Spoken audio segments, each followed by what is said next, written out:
they'd stopped calling for help. A SEAL team, cornered in a canyon, down to their last rounds, pinned against stone. Nowhere to run. No pilot dared to enter that valley again. Too many had tried. None came back twice, so the radios went quiet. Then, from the forward station, came a sound. Low, metallic, rising fast, cutting through the silence. Not the sound of rescue, the sound of vengeance. Engines howled over the ridge, shaking the sky itself. Every man on the ground froze, eyes lifting, because they remembered that roar. One whisper broke the silence. "She's back. Before we begin, tell us where are you watching from, and if you believe honor and courage still matter, help keep their legacy alive." The radio crackled once, then broke into static. A voice pushed through, fractured by terrain. "Indigo 5, contact north and east. 2 down, request." Then silence. Inside fob Harrogate. Every head turned toward the comms table. The operator replayed the burst, volume maxed, but the words ended the same. Static. Nothing else. Someone marked the grid on a wall map. It pointed to Gray Line 12, known to everyone as the Grave Cut. The corridor erased drones, a scout helicopter, and an entire patrol. The tent went heavy. No one volunteered air cover. Everyone knew the valley ate aircraft. The colonel spoke without raising his voice. "Anyone ever flown the Grave Cut and lived at first?" Silence pressed harder than the desert heat. Then a young intel officer swallowed and muttered, "There's one." All eyes snapped to him. Major Tamsin Holt, Tempest 3, 2 years ago. She cleared it solo. That name froze the tent. Her run had saved 10 men. But her aircraft nearly collapsed on landing, and she was grounded. The colonel's jaw flexed. Status. The officer checked a roster, temporarily restricted. Review never closed. 94 kilometers away. Camp Derringer shimmered under morning haze. Holt sat on a dented bench near Hangar 4.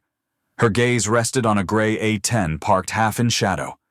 Tempest 3 looked tired, panels unpainted. A patch of bare metal still scarred from the last mission. She wasn't cleared to touch it. A mechanic walked past, grease on his sleeves. He didn't stop, just dropped 2 words like contraband. Gray Line 12. Holt stood immediately. No orders, no briefing. The word was enough. She crossed the tarmac with steady steps. Her suit wasn't zipped to regulation. She didn't care. Crew chiefs noticed, hesitated, then stepped aside. They remembered her canyon run. If she was climbing back in now, something mattered. She swung into the cockpit like she had never left. Switches flipped under practiced hands. Systems groaned to life. Reluctant but functional. Diagnostics scrolled across the display. Fuel at 64%. Hydraulics marginal. Flares questionable. Guns green. Good enough? Not perfect. But Tempest 3 would fly. The tower voice cut in. "Tempest 3, you're not cleared. Identify." Holt ignored it.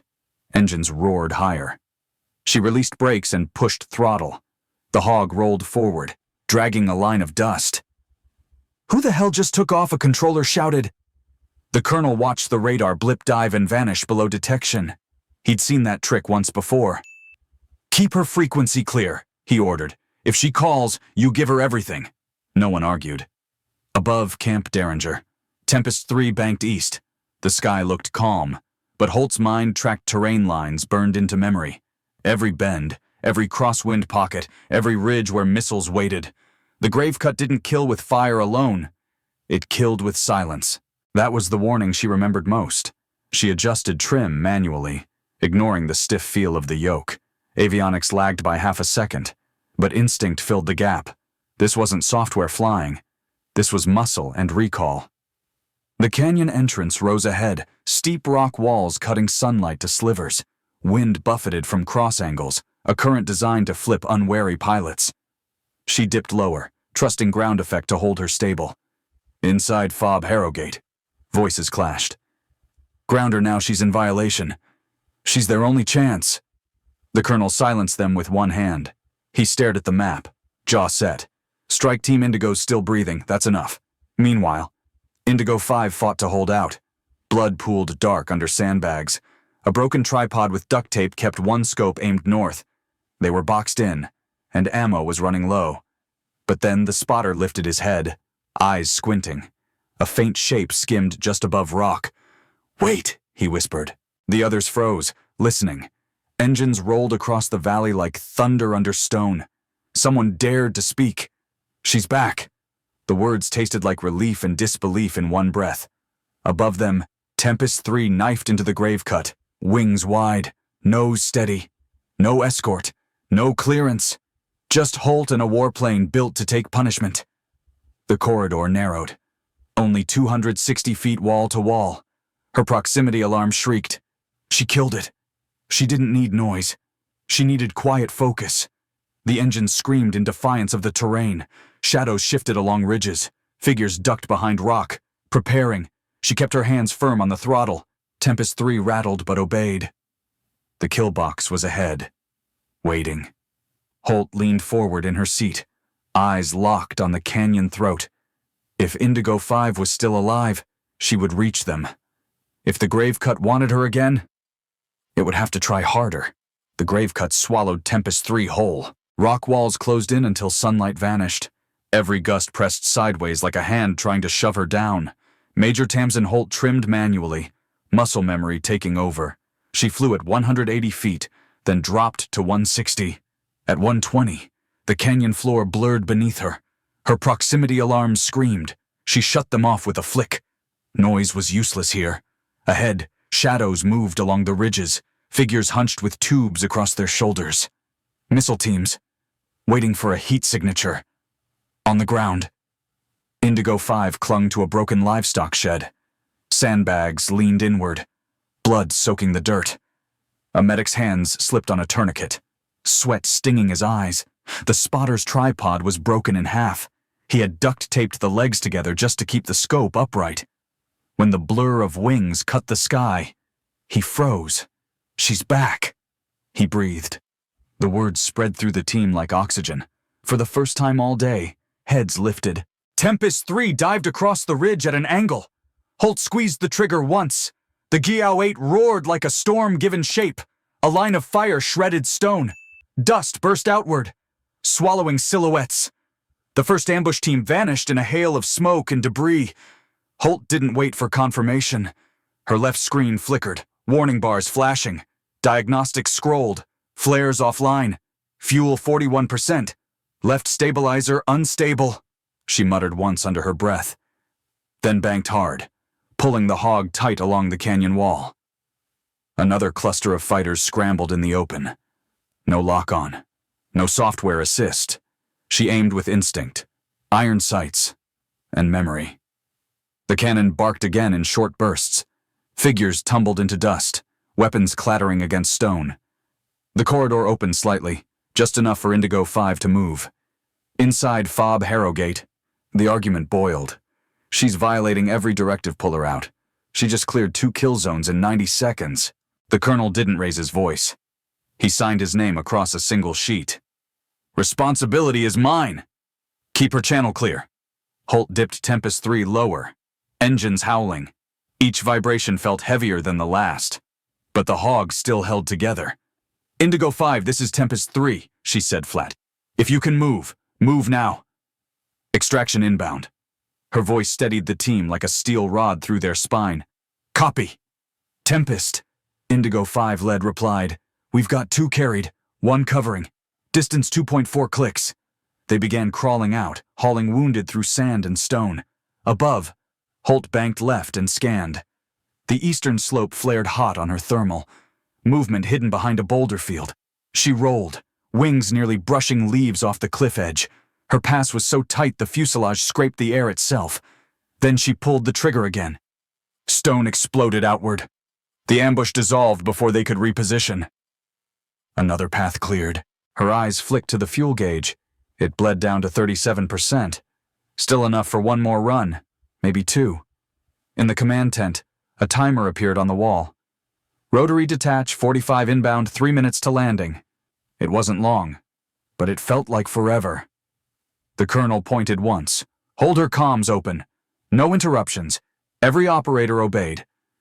Holt climbed a fraction higher, not to escape but to bait. She wanted the hidden launchers to expose themselves. Tempest 3 became the lure. The trap snapped. An infrared flash streaked upward from the western slope.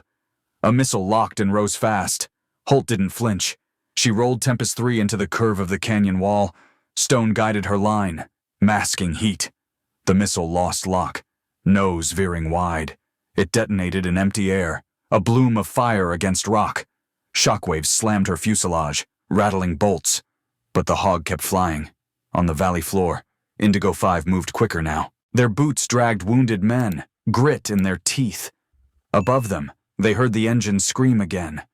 For the first time, hope wasn't a word. It was sound, mechanical and relentless, and it was fighting for them. Tempest 3 climbed in a wide arc above the valley. Her canopy rattled with strain, but Holt kept her eyes scanning. Something on the southern ridge didn't feel right. Thermal optics pulsed faintly. 3 hot signatures tucked into shadows. Too far for rifles. Their angle pointed higher, toward the flight corridor. Not at the SEALs. At the aircraft. The helicopters inbound. Holt's stomach tightened. Rotary Detach 45 was minutes away, heavy and slow. If those teams struck the fuel tanks, no one would survive. She pushed the throttle forward. Tempest 3 engaging South Ridge, she said into comms. No request for clearance, no pause for orders. The Hog dropped into a shallow dive. Her cannon barked in short, sharp bursts. Stone shattered, scattering enemy silhouettes. 2 men broke left, 1 right, but 1 fired before Holt's rounds reached. A missile streaked upward, a bright white tail cutting the sky. Its lock wasn't on her. It aimed at the second Chinook, still circling in hold. The crew hadn't even seen it yet. Holt yanked the stick hard. Tempest 3 rolled, cutting across the valley. She dove directly into the missile's path. The lock shifted. Heat seekers snapped to her engines. The warhead hunted her now. Tempest 3, break off, a controller shouted. She didn't answer. She was already committed. The Hog howled through the grave cut at full throttle. Alarms blinked red across her panel. The missile screamed behind, closing fast. Holt dropped lower. Altitude scraped at 110 feet. Every ridge loomed like a guillotine. The canyon curved left, then right. She rode the contours, each maneuver bleeding speed. The missile kept gaining. Fuel dipped to 29%. Her left stabilizer bucked, threatening to shear. She gritted her teeth and held. The command tent went silent. Operators watched telemetry dive into red. No one dared to speak. "Come on," the colonel muttered. "She knows this valley better than anyone." But his eyes never left the map. Holt lined Tempest 3 straight at a rock face. The missile roared closer. Seconds behind, she waited until stone filled the canopy, then pulled vertical with everything left. The Hog cleared by meters. The missile didn't. It slammed into the cliff with a violent detonation. A 14-meter crater ripped into the rock wall. Shrapnel flared outward, swallowed by dust. Shockwaves threw Tempest 3 sideways. Her engines coughed, one sputtering. She fought the stick, dragging the Hog level. She exhaled once, steady and sharp, still flying, still alive. Below, Indigo 5 stumbled into open ground. They reached the landing zone. 2 men carrying a stretcher. 1 stayed behind, firing bursts to cover their retreat. The first Chinook hovered low, blades cutting a storm from the dust. Crew chiefs shouted, waving the team aboard. Wounded were lifted inside. The second helicopter hung back in a defensive circle. Its pilots scanned instruments, searching for threats. They had no idea Holt had just pulled death off their backs. From the sky, she circled wide. "Indigo 5, this is Tempest 3. You've got 3 minutes. I'll keep the sky clean." Her voice cut through the static like steel. "Copy. Tempest," the SEAL leader replied. "You already did." Then his team pushed the last man onto the bird. Tempest 3 rolled again, engines straining. Every bolt in the frame felt loose. But Holt refused to leave the valley until the birds were gone. Dust swirled into clouds around the LZ. Rotor wash pulled grit into choking spirals. But one by one, the helicopters lifted. Holt banked deliberately above them. Not fast. Not hidden. She wanted the fighters below to see her. The hog's shadow stretched across the ridge. Every ambusher left alive knew what it meant. Air superiority had returned, and it had a name. For the first time in hours, the canyon fell still. Not the silence of a trap. The silence that follows a storm. Tempest 3 limped back across the ridge. Hydraulics whined, altimeter flickered, and one wing showed microfractures. But the hog stayed in the air long enough to see the valley fade behind. The landing was brutal, front strut bent on first impact, shuddering across the tarmac. The hog bounced once before Holt forced it steady and rolled to a stop. She killed the engines by hand, flipped the master switch. The sudden silence felt heavier than the noise. Ground crews rushed in. Some opened their mouths to speak, then closed them again. No one knew what to say. Holt unbuckled and climbed out without waiting for a ladder. Boots hit concrete with a dull thud. Oil streaked her flight suit. Dust crusted her visor. At the edge of the hangar, a black SUV waited. 2 men in plain uniforms stood by the doors. No rank, no insignia, no patches. "Major Holt?" One said. "You'll need to come with us." She didn't flinch. "Am I being charged?" "No, ma'am." They opened the rear door and gestured inside. The SUV drove past the debriefing wing, past the admin block, through a gate that required triple clearance. They stopped at a low, windowless building. Concrete walls, no markings, just a keypad. The kind of place pilots were told not to ask about. Inside, fluorescent lights hummed, walls bare, corridors narrow. She was led into a room with a single table. A pitcher of water sat untouched in the center. One folder rested beside it. Across the table waited a man she had never seen. Older, still, eyes like he'd watched too many pilots make the same mistakes. He didn't rise when she entered, just motioned to the chair opposite. Holt sat, gloves still streaked with soot. The man opened the folder without looking down. His voice was flat. "You violated a no-fly directive. You entered a classified dead zone without clearance. You engaged targets with unauthorized munitions." She said nothing. Her gaze stayed locked on him. He turned the page. "And you saved 6 lives. Neutralized 11 hostiles. Prevented the destruction of 2 aircraft." Still. She remained silent. Her hands folded loosely on the table. The man studied her expression. "You don't look concerned." Holt's voice came low. "I've already had the worst day of my life. This wasn't it. For the first time." His mouth hinted at a smile. He closed the folder and set it aside, then reached into his case and drew out another file. This one had no marking, no name, just a photograph inside, grainy, infrared, captured mid-dive over the grave cut. Tempest 3 locked in descent, engines glowing white, and behind, a single figure stood on the ridge.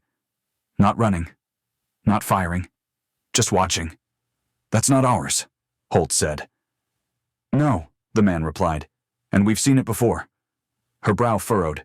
"You think they're tracking me? We think they're testing you." He slid the photo aside. "They're studying pilot thresholds, behavior under impossible stress. Twice now. You've flown into their trap and returned." He closed the case with a snap.